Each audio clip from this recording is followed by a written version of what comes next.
Hi, my name is Mark Sanchez. I'm your host for Cititalk.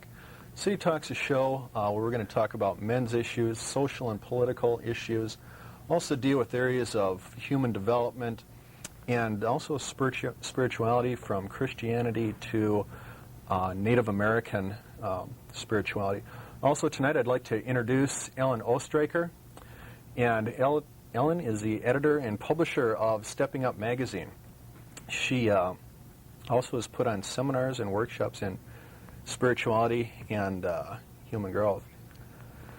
Ellen, would you like to tell us a little bit about yourself? Well, I don't even know where to start. I guess mine has been a real growth path, and so that's kind of what I've been trying to do now through both my newspaper and then in any talks and things that I'm involved with. I had been involved in the corporate world quite heavily, and that had been the environment that I had been brought up in, and had come to believe that that's where it was at, and quickly found out that that was not where it was at for me, and started experiencing a lot of health issues and things like that, and decided to start doing some of my own growth, and broke away from there, and then have just been doing a lot of growing and learning and sharing what I've learned with other people. And that's the focus of our show tonight. I'd like to bring up areas where people might find an interest to them that they could grow and learn from some of our experiences also. And one thing we've talked about is the way people limit themselves in their lives by their own thoughts. And maybe we can talk a little bit about that and how to overcome that self-talk that people tend to put themselves down with and limit themselves. Okay. I guess just having said what I did about my background makes me sort of think of that process that I was going through at that time of wanting to leave that corporate environment, coming out of a place that was very secure, very safe for me, and trying to figure out how I was going to do that on my own. At the time that was all occurring, I had recently been divorced, so that it was really on my own. And I remember thinking that I was locked in and that there was nothing else that I could do, that I had these 20 years worth of experience doing what I was doing, and that was the only thing that I could do. And through a lot of things that happened to me, I was able to figure out that I was limiting myself just simply by my beliefs. And I did bring along a little example. It's something that I've used in some of my talks that I think is kind of a way for people to actually be able to experience how we do typically tend to limit ourselves. Okay. I think it's something that is such a part of old messages and tapes that we've been taught over the years and that we've been brought up with, that most of the time we don't even realize that we're doing it. Okay. This example, like it says at the top, the purpose here is to draw 4 straight lines, each connected to the one before, to connect those dots together. In other words, you can't take the pencil off of the pad of paper. Okay. Now, for me, I see no way of being able to connect those. And I'm real interested to see how this would be done. Well, it's kind of fun to give people, we don't have as much time tonight, but to give people time to just try to play with it and actually take the pencil to the paper and experience what it's like to try to accomplish this. And what typically happens then is when I show them how to do it, you really get that feel for how limiting we are within our own minds. Okay. So if you just try to kind of think about how you might do it and just take a second to really try to figure out how you put all those dots together, and then I'll show you how to do it. Okay, well, I've thought a little bit about it, and I don't know. Okay, let me give it a try here. Okay. I'm not sure I'm at the right angle here, but obviously can't draw a straight line. Okay. And the whole point there is that people see it after it's done and say, well, of course. But what we see when you first see those dots in that formation is you see a perfect little square there. And you don't realize you can go out beyond the bounds of it and the limits. And that's really what it's all about, is we have to start to understand that we can go outside of the bounds and the limits that have been put on us in the past and then grow. So in other words, what we think of ourselves, if we have limited ourselves by our thoughts, that this is not, that we can get beyond that we can work through these things and grow and develop as a human being. Right. And a lot of it just keeps going back to that belief system and the old messages that we've been fed. I mean, throughout the different generations, I think each generation has been given different messages of, you know, the only way to get ahead is to work 80 hours a week. Well, maybe that's true, maybe it's not. And I think the point is, though, is that we don't stop and question it. We just automatically assume that that's because how my grandfather did it and my father did it, and so I have to do it that way. And what we need to do is to take some of those beliefs and start to adapt them to our lifestyle and what we're doing and what we're living and make them work for us. And when we do that, leave ourselves totally open. You know, just say, I'm not going to limit it in any way. What are some other things that you feel society tells us or limits us with? Oh, gets goodness. passed on to us? I think the ones that are probably that people relate to most are work-related. You know, about having to work harder and having to be sharper than the other guy and, you know, the specific way you go about it. I think also you hear a lot about the fact that that you have to put your career first, things like that. And I think we're starting to see more and more of a trend of people saying that isn't necessarily so. I think that there's definitely messages given in every aspect of our life, whether it be religion or politics, you know, all those things you're not supposed to talk about. I would think that if we look at any area of our life where we're feeling some discomfort, we're going to find some messages there that are not working for us. Okay. So the indicator for an individual would be if they experience stress or maybe sadness or depression. Right. Things like that. I have a personal philosophy that life isn't supposed to be hard. And I guess I can kind of tell when I'm not living the proper way by how hard my life is. And if I'm really having to struggle and to do things that I don't like and things seem like there's such an effort and always working against me, chances are it's because I'm fighting against some belief within myself. I agree. I've learned personally also that life can be more happy than what I used to live. Definitely. I personally myself limited myself in a lot of ways, and I have learned to be a more happy person by not by monitoring what I allow myself to think and what I tell myself. You know, from little things it could be I'm not smart enough, or Definitely. or I'm not educated enough, or things like that.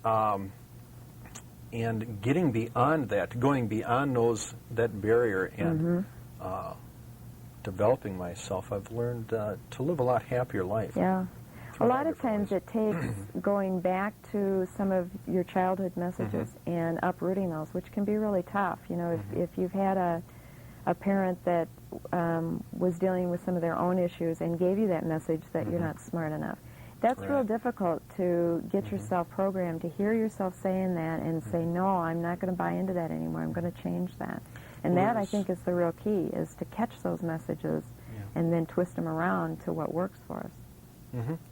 There's a lot of things that kids learn in our society about that create that negativeness. Yeah. We have a really stressful society. Some people's home situations aren't so good. Also, we pick up a lot of negative things in school. And even when we get older into the workplace, we learn a lot of things that hold us back. There's been quite a few studies done where they've attached monitors to children for a period of time, and then they've counted how many negative as opposed to positive reinforcements they get throughout the day. And all of those studies, it's phenomenal the number of negative messages kids get. And some of that, I think, may go back to the fact that we as adults are not living a happy life because we're living under a lot of those old belief systems and putting limits on ourselves too, and so we just naturally pass that on. There's a a law, I guess you'd call it, that says that mental energy directs physical energy. Mm-hmm. And it's one that has actually been proven scientifically also, but it's one that I truly believe in. And I think that when we're walking around with all that negativity around us and we're having those negative thoughts, we're going to end up with negative results. And that's what it really comes down to. And it gets back to changing that self-talk. You know, the idea of affirmations is real big right now. And I think there's a lot of value in that's a good way. First, you have to identify what those messages are, and then to just say, okay, well, I've identified it, doesn't do you anything. You have to start doing something like an affirmation so that you can replace that old tape with a new one, and then continue to run it until that new one seems as comfortable as the old one was. So first you have to identify what the thoughts are that you're limiting yourself with, and then you would say an affirmation to... a lot of people have had success with that. Yeah, I guess I try not to say that there's any one way to do it. That's certainly a way that has helped me, is to catch myself and put a different message in, a positive one that works well for me. So something like, for example, I mentioned before, not being smart enough, or thinking that one's not smart enough or educated enough. A person could do something tangible, like maybe taking some night classes, going to school, getting into a mentorship, something like that, or getting into the workplace and gaining some experience. But the key there is not stopping when a person feels held back by or is held back, but getting beyond that point and working through that and growing and developing and learning from that experience. Right.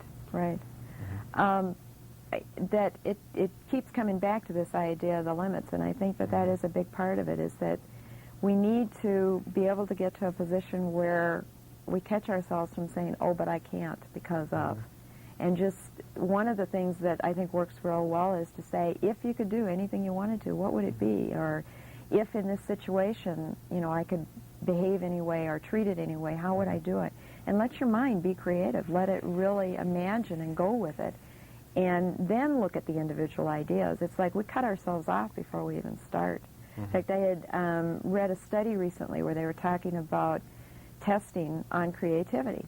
And they had tested children, I think they started the testing at age 5. And when they tested them, they found out that out of that group, 90% of them had tested very high on their creative abilities. And then that group, when they tested them at age 7, only 10% of them were as creative as those initial readings. By the time those people got to their mid-40s, it was down to 2%. So what do you think were the factors that brought those percentages down? Oh, I think there's more factors than I could list, but I think it's a combination of our society, of our family units, of the things that are going on in the world at the time, each individual's personal experiences. But the end result is that, I mean, we were given this wonderful tool at birth, this creativity, this ability to create, and by the time we've reached our adult years, it has just been squelched. I mean, it's down to 2%. Well, I agree. I just turned 30 a while back, and I realized I looked back to how I felt when I was a teenager and when I was in my prime. But I felt not just physically in my prime, but also mentally and emotionally. And through my 20s, getting into the job market, a lot of stresses and life situations, traumas happened, and I felt that I had started to limit myself, and a lot of, basically, it was stress had taken its toll on me. And I wasn't that open person. I wasn't fully energetic as I used to be, and I've been trying to get back to that point, or to redevelop that in myself, to relax, to get through some of these stresses, to deal with certain issues, and so I don't become old. I mean, when you think about exactly. it, isn't that part of, I firmly believe that this has a lot to do with the aging process, because, like you say, when you're young, you have all of this energy and this excitement, and the world is open to you, and you've got all of this stuff in front of you, because you haven't learned all of those limits that society and that your family and that every place that you're around is trying to put onto you.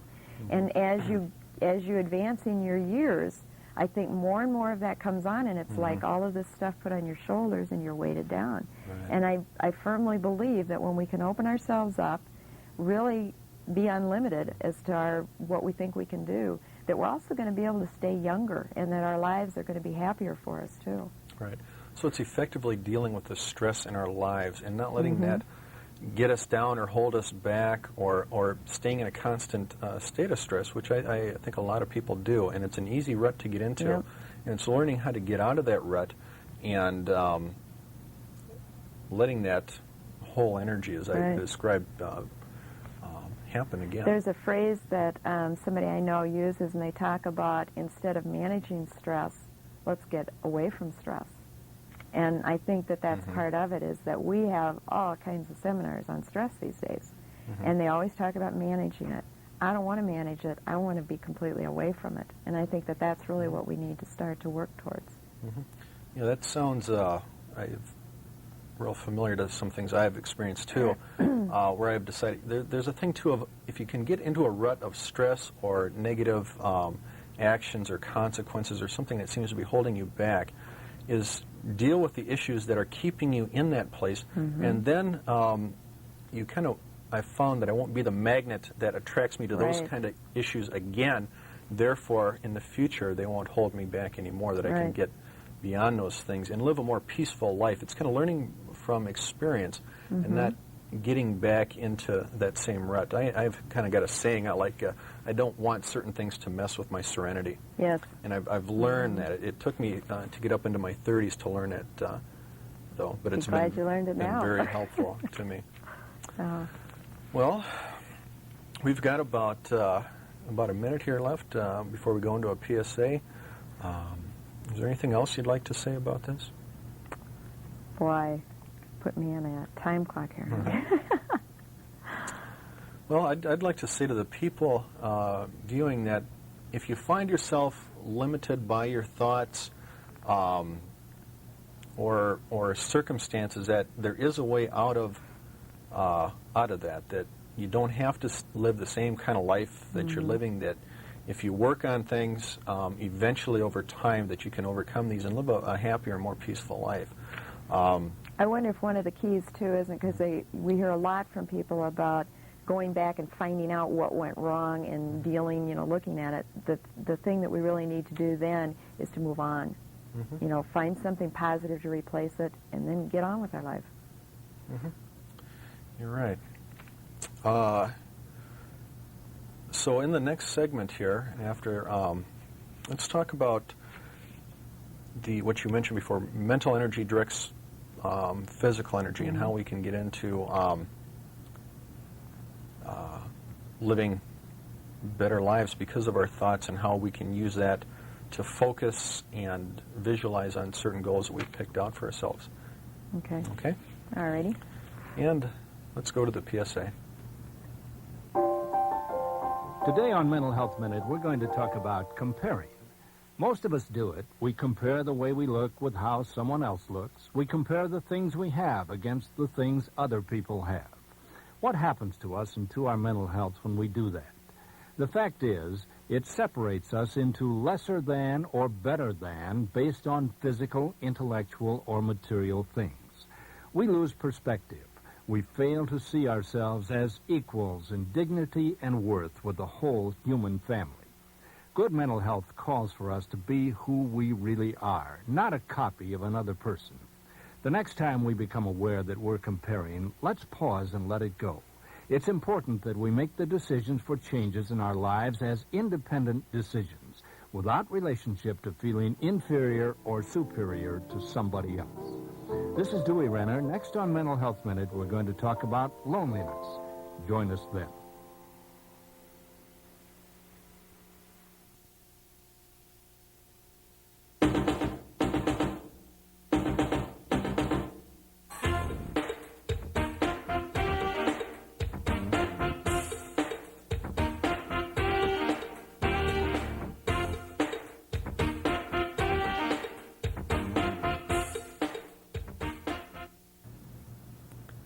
Hi, I'm Mark Sanchez. Welcome back to City Talk. Again, we have Ellen Ostreicher, editor and publisher of Stepping Up magazine. which deals with human development and spirituality. And now we're going to follow up from our first segment, and we're going to talk about how mental energy or thoughts direct physical energy. And I've noticed a lot with myself as I dealt with the things that went through my mind, the self-talk, the things I told myself. Then after that, after I started becoming aware of my thoughts and stopping the negative ones and putting positive ones in their place, there's a step beyond that. And that is taking and continuing those positive thoughts and having that become the propelling force in my life. Instead of it being a negative force, it became a positive force. There, I think a person can get into, you need then to find a focus, what direction you want to go to, making a goal, setting a goal, following that, focusing, becoming clear with things, clarifying, and also how to, I think, also lay a good foundation for that positive energy to take effect and root by being, basically there needs to be some relaxation in there. There has to be, the tension has to be gotten out of the system. You have to get rid of the stress, basically, that the body is feeling, so that these things can take a deep seat.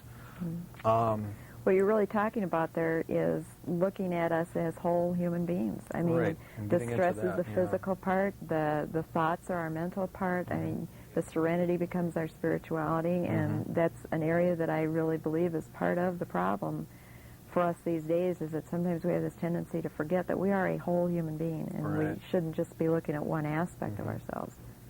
Yeah. And I think there's a great movement going towards developing the whole human being. There's a lot of programs that are starting to work on developing people into being able to become that whole person, the physical, mental, emotional, and spiritual.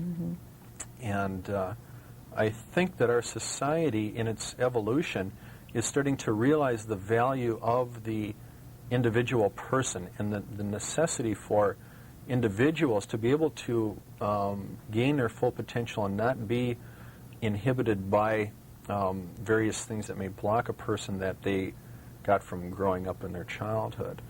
And I think our society in whole has focused a lot on development, industrial development, getting out working 9 to 5, where the end result was what a person wanted to focus on, the work itself, or developing a corporation or something like that.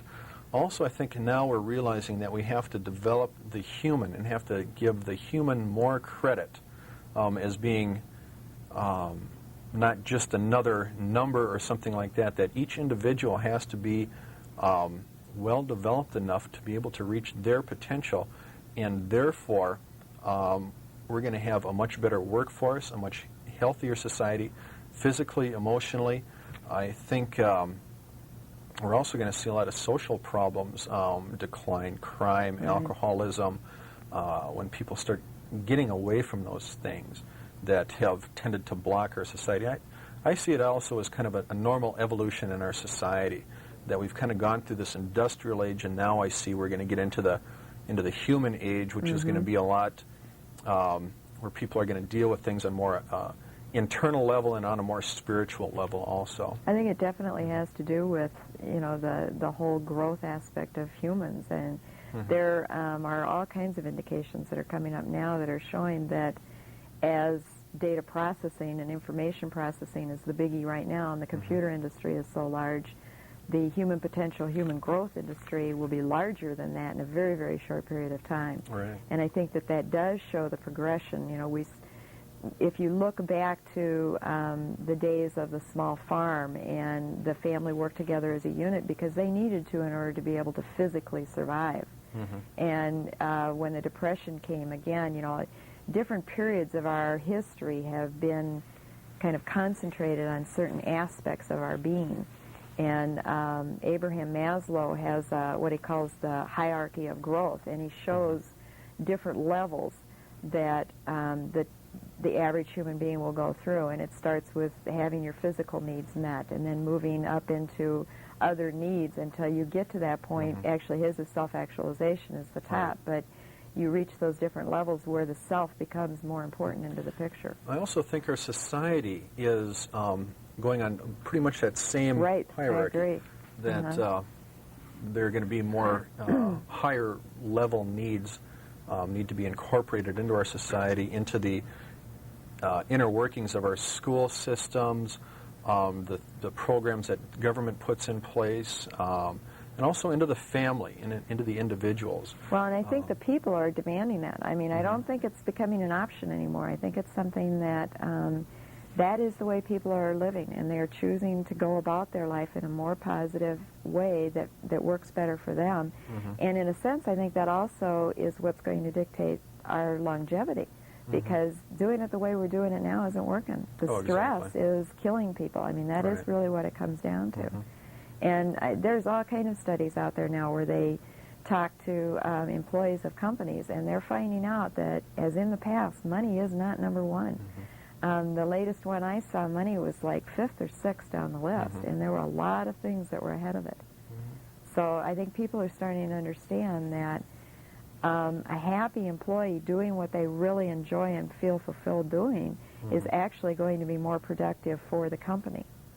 Right. And we really need to start allowing people to do what they want to do. And I think that in the end, it's really going to help us as a whole. What are some ways that you feel that corporations could help develop their employees? Listening to them would help a lot. I think that a lot of times employees are asked what they want or what works for them, but I'm not real sure it's always taken to heart. I think that whole communication idea is where a lot of it lays. Now, there are pieces that tie into that, because you have to be able to set an environment that says to that employee, it is okay to say, it is okay for you to tell me what you're thinking and what you want. This is a safe area.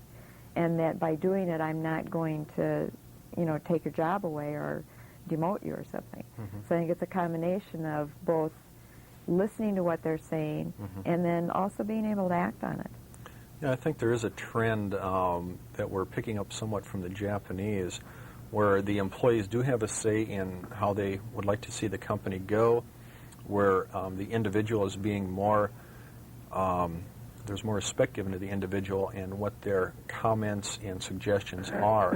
Instead of, management giving out orders, they are listening, they're looking within and realizing the value of the resource of their employees, and kind of, I call giving them credit for having a brain. Right. And I think when corporations start to do that more, when they start to focus more on developing their human potential, their human resources, that I think that they're going to find a lot of problems that they're having with profitability, stability, are just going to go away, because when their people are at 100%, their companies are just going to take off and really be able to do good.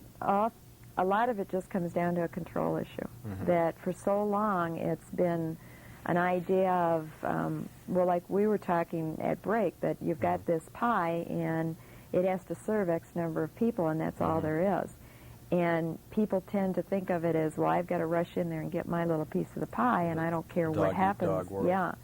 And the truth of the matter is there's an abundance out there. There is more out there than we actually really need. And I think we have this tendency to rush around gathering all of this stuff up, and then at the end of the day, we look at what we've got and we realize we really don't want half of it. That we've gathered stuff that really wasn't meaningful to us. And I think that's some of that where that control comes in, is that we're so busy trying to control the situation that we can't just sit back, relax, figure out what it is that we really want, and then go for that little piece of it. And that'll be more than we need. I see fear coming into the picture there, where Definitely. people get afraid of something, of not being able to get something. They are threatened, where their instincts come out to protect their own self-interest, and they haven't thought things out fully, where they kind of react on the fear. They go and grab that piece of pie, or steal that piece of pie in some cases. Yeah. I think fear and control go hand in hand. I Right. think that is what drives that control. Right. You know, and that is the emotion that is behind a lot of what goes on the negative side of our humanness. I see fear as having a lot of power in our society, a lot of negative power. And a key for my personal development has been realizing where fear gets me and eats at me and causes That's actually that stress. the power. The fear doesn't have a power. It's our giving into that fear and not recognizing, Right. you know, that we can do something about it is where I believe the power is. You know, or is where we give up our power. Yeah. Well, I believe the fear has a power, like negativity has a power, but we can choose to have another type of power to come from a different base, and that's where it's enlightening to know that a person has that choice, that I have Right. the choice not to be afraid anymore, that I can be calm and not stress myself out, not die of a heart attack at 55, have to smoke cigarettes and drink every day, things like that, that I can come from a calm base, a peaceful base, and not be jarred, or if I get jarred, I can go back to that peaceful center Yeah. and not be led by fear and stress, tension, and worry and those things, but live a life of happiness, calmness, serenity, and joy, in a spiritual life too. Yeah. Getting into God personally for me has been something that has helped me in my journey, and it brought peace into my life. And I'm not going to do any Bible bashing here, but it has been an intricate part of my development. Well, we are spiritual human beings. I mean, that is what we're all about. We're a spirit inside this physical body, and, you know, we're here to learn our lessons and advance ourselves, and I believe to have that happy, fun life. So I think it's a matter of staying connected with all those people, with all those pieces, and spirituality is definitely a piece that's there. Yeah. A recent insight of mine in my spiritual development has been a feeling of connectedness to the universe, and Right. not just a separate alone part. I've tended to be a loner a lot. Now, as I'm developing and maturing, I'm feeling more, not all the time, but I'm becoming to feel more connected to the universe, connected to people, and feeling that as a source of strength. And instead of my tension or my fears or my nervousness being my source of energy. Yeah. It's a lot easier in life if you know that you're not alone and that you do have that connection with other people. You know, it makes life a lot easier to go through it. Also, I think as far as positive energy directs, or positive thoughts direct Right. physical energy, That's a hard one to get out sometimes. yeah, that when we get ourselves to stay in more of a positive path, and now this doesn't happen just right away. A person has to be self-aware and watch themselves, you know, every day, and you become more and more positive eventually over time. Right. But when It's we like any become- habit, it develops over time. Right. When we become more positive more of the time, we're going to propel ourselves into more positive situations. We're going to stay out of negative situations. Right. We're going to be less traumatic things are going to happen in our life, and the things that do happen aren't going to affect us as deeply. Some people can be depressed for weeks or months over something, and that is, you know, a person that's staying in something too long. Generally, something can happen to a person, and you can, unless it's really tragic, maybe feel sad about it for a couple of hours, you know, go through have an emotional process, but not stay in it. That's true of, you know, of all of our human growth and potential. It's the same thing. It's figuring out where we are, analyzing whether or not that's where we want to be, feeling those emotions because they do exist and you can't deny them. And if you do try to deny them, you bottle them up and they just come out someplace else in a different manner. Right. But then the key is then moving on. Right. And that's what we were talking about earlier, too, is I think that is the whole key, is to go through the whole process and don't try to short-circuit any of it or get stuck in any one part of it either. And knowing what the proper length is for an emotion to occur. Some of it And- is having that connection with the serenity so that you can have the trust that you'll know when it's time to move on. Yeah. You know, there's And some not, of that in there. beat a dead horse, so to say, Right. but deal with something, let yourself feel sad for a while or angry, whatever the emotion might be. I think And, some of not that beating the repeat dead it. horse or staying in that spot is a fear of where do I go now? You know. And knowing where to go and Next, to be right. positive and not repeat those thoughts over in one's mind, Mm-hmm. but to get out of that and go on with life, involve yourself in something else, go to your job, read your book, go out with your friends or Learn some talk, new skills. do something. But a lot of times people will isolate themselves, work a problem over in their mind, become depressed, anxious, fearful, all those things, and it doesn't need to be that way. So, Well, they're not making use of that wonderful energy that we have there and that connectedness with other people. It's a wonderful resource. Why not use it? Yeah. right. The connectedness also, I know that once you start to stay on a positive path, that you're more aware of when you get off of that path. Definitely. So then you can see that, oops, this is not good. It's been this way for too long. I need to get onto something else. And that really helps maintain the serenity levels. Sure does. Okay, well, let's go to our next PSA, and we'll come back in a few minutes.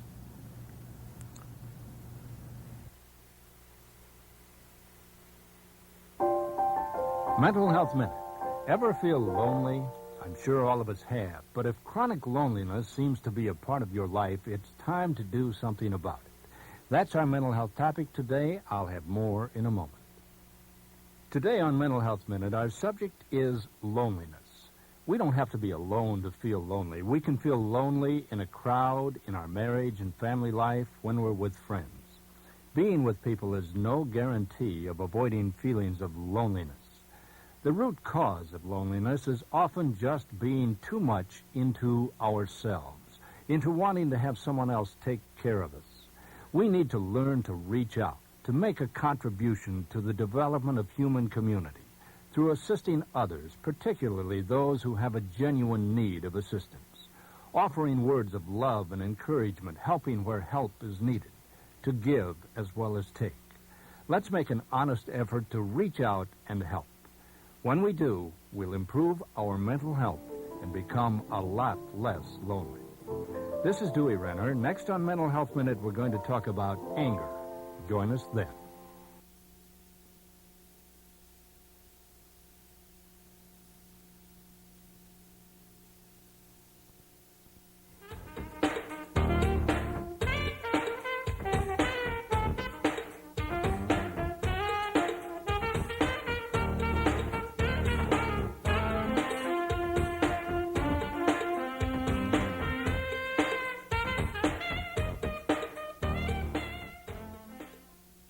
Mark Sanchez, and welcome back to City Talk. City Talk's a show in which in future episodes we're going to be dealing with issues of concern to men. We're going to be talking about spiritual issues from Christianity to Native American spirituality. We'll talk about relevant social and political happenings, and also I'm going to deal with a lot of things in the human development area. Today in that area we have Ellen Oestreicher, who is an editor and publisher of a newspaper called Stepping Up. Stepping Up deals a lot with human potential development and spiritual growth also. And we've been talking a lot about self-talk, realizing one's limiting thoughts and how to deal with those. Also, I think kind of next in the process here, I feel a need to talk about relaxation, maybe some meditation. I've always found that calming relaxation techniques and centering meditation prepares oneself to lead a more relaxed life and be in a centered come from a centered perspective, where a person can then look inside, find out and feel what they truly want to do, and be led by their inner longings and urgings, and find out what they really want to do. That's where our answers really are. I mean, when it comes down to it, nobody knows what is best for ourselves better than ourselves. And I think we've lost touch with that over the years because we've been directed from everything external and everything outside of us. You know, everybody's always telling us who we are, what we should do, how we should act. And the truth of the matter is we know best what is best for ourselves inside. And I agree with you 100% when you talk about the idea of getting quiet and calm, because the only way that we can really get rid of all of this external noise is to get centered and calm so that we can come inside and hear that voice that is inside of us. Right. And that is where it's all at. And then when a person finds out what it is, where they're being led, then what does a person do? You focus, visualize. Do you want to tell us a little bit about that? Well, when I think of that whole creative process, there's so many elements to it. You definitely have to be clear on what it is that you really want. I know a lot of the talks and workshops that I've done, that's been one of my questions. If you could have absolutely anything you want, remove all limitations, what is it that you'd want?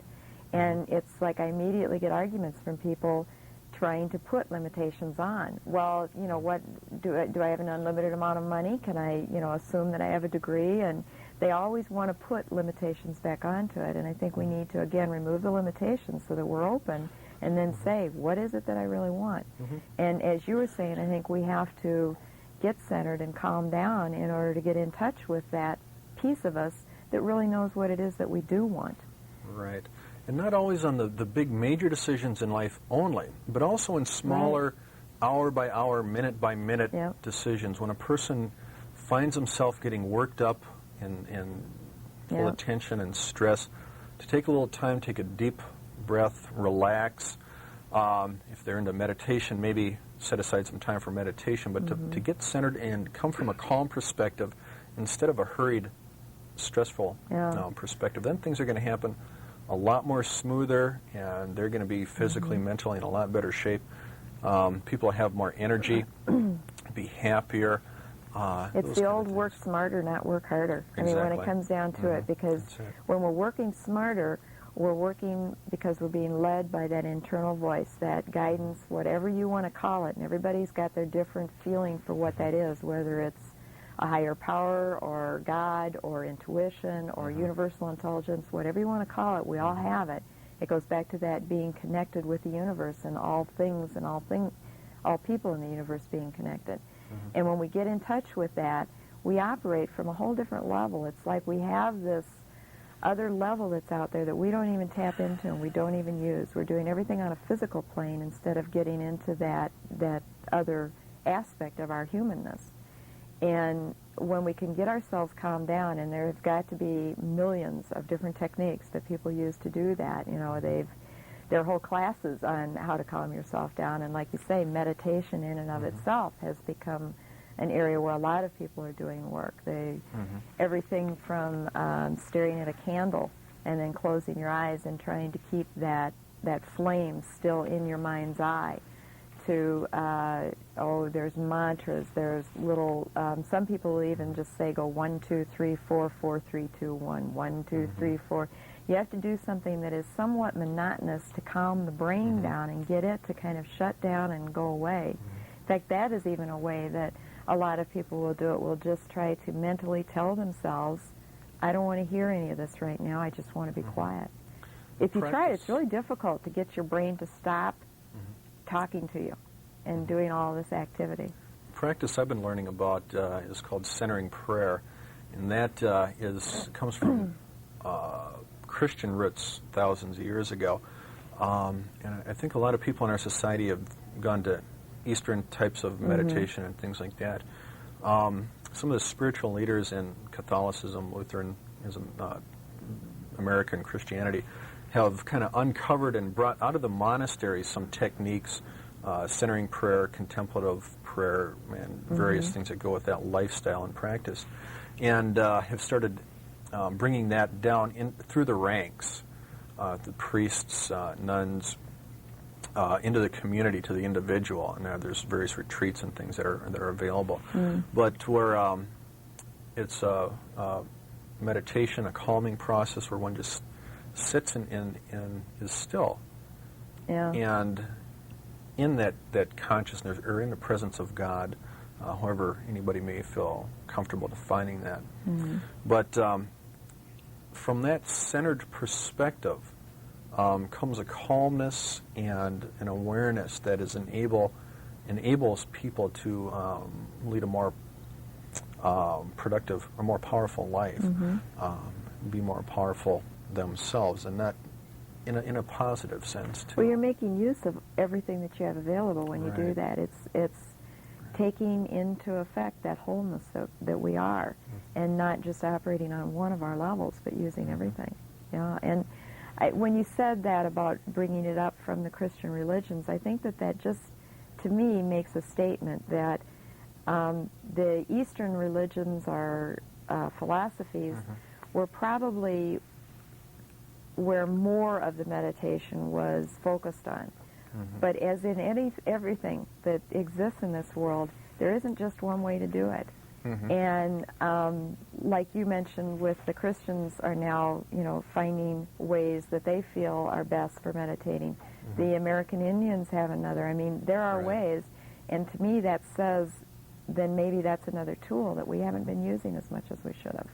I've also learned in the spiritual circles with Christians, Native Americans, even Buddhists, that everybody is looking at each other's, the high points of their brand of religion and learning from each other. The separatism there is decreasing. The walls are coming down, and not isn't only it the wonderful Berlin to Wall. see? And I think that people are starting to come together and with a respect for other people's wisdom. And I think that this is truly going to become a more global society, especially in the area of spirituality, that people are going to come to trust and respect other nations, religions, and people, individuals, on an individual level. And I think that we're going to be able to learn a lot more from all the people in the world, from the small native tribes to the to the simplistic tribal living, up to the. We've been given all these resources and all these different people. Why don't we take advantage of it? That's what it really comes down to, is we're here to help each other.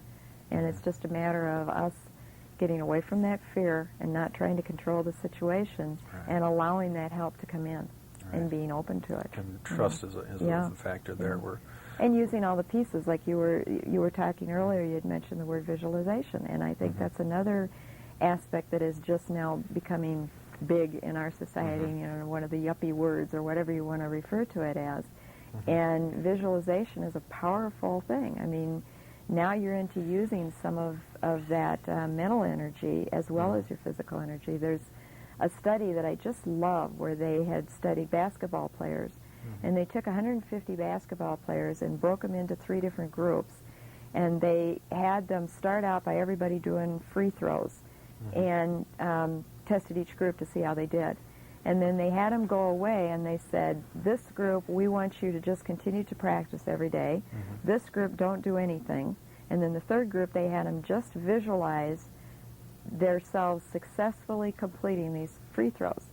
And after a period of time, they had them come back in and they redid the testing. And what they found out was that the people that were out there using all that energy and the physical energy and their sweat and out there working hard every day had improved by 25%. And the people that didn't do anything during that period of time stayed pretty much the same. They weren't gone or away from it long enough to have them lose any of their skills. But the part that got me was that group that they sent out to just visualize, they had a 24% improvement. Now that's almost as good as the guys that were doing the actual physical work out there.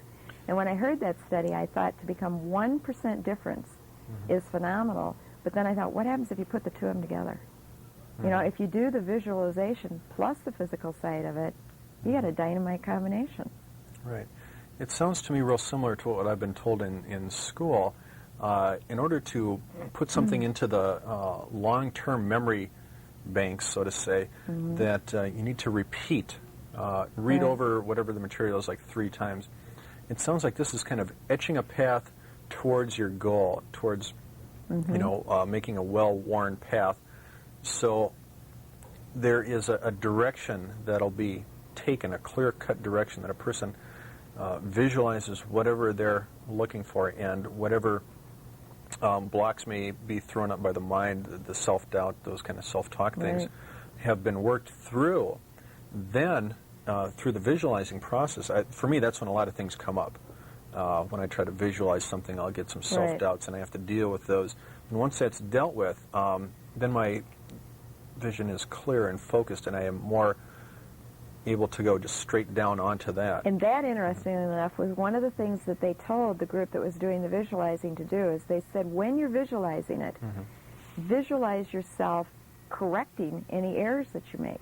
So that they said, visualize yourself successfully making those free throws. So they acknowledged the fact that because of those old tapes, because of the process that the people had been through, that when they tried to visualize themselves doing this, they may not be able to do it right offhand. And that goes back to that, what we were talking about earlier, that we have to sort of retrain ourselves. We have to take those habits and do something different until that becomes so comfortable to us that it becomes our new habit. Right. I also think that there's a continuing to train. One thing I learned from my parents was we have to, throughout our lives, continue to learn and develop ourselves and just build on what we have. And I think that these types of things are a valuable tool for people in their self-development to make them a more whole and more effective person. And it's very, very interesting. Do you have more to add about visualization? Well, one of the things that I recall when I had taken a course where one of the pieces of that course was actually teaching you how to meditate and visualize. And one of the things that all of a sudden clicked with me and that I realized was, and it sounds real simple as I say it, but not everybody visualizes the same way.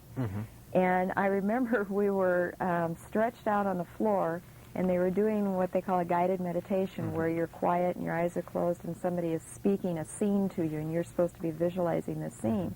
And he said, now visualize this cloud. And I'm laying there trying to get this picture of this cloud. There's no way that this cloud is forming. And next thing I know, he's saying, now visualize yourself on top of this cloud. Oh, yeah. And I can't even get the cloud, and yet he's trying to get me to get myself on top of it. Right. So part of it was a learning process and figuring out how to do that. The other part was a recognition that I don't visualize in 35 millimeter color pictures, and not everybody does. What I found out is most of my visualizations are actually in symbols.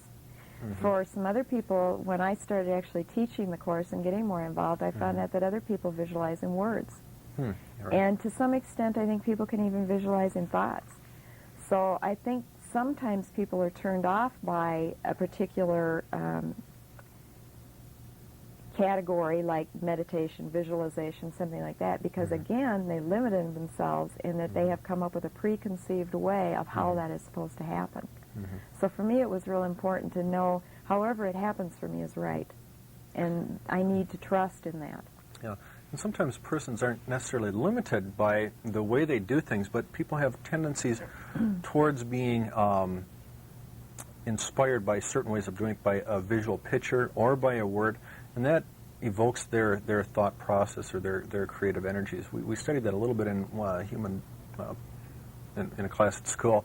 And some people just have tendencies towards a certain way of doing things. And whatever a person finds, identifies as their way, be comfortable with that. And just go with that and develop that, because that's the way you are, and there's nothing good or bad about it.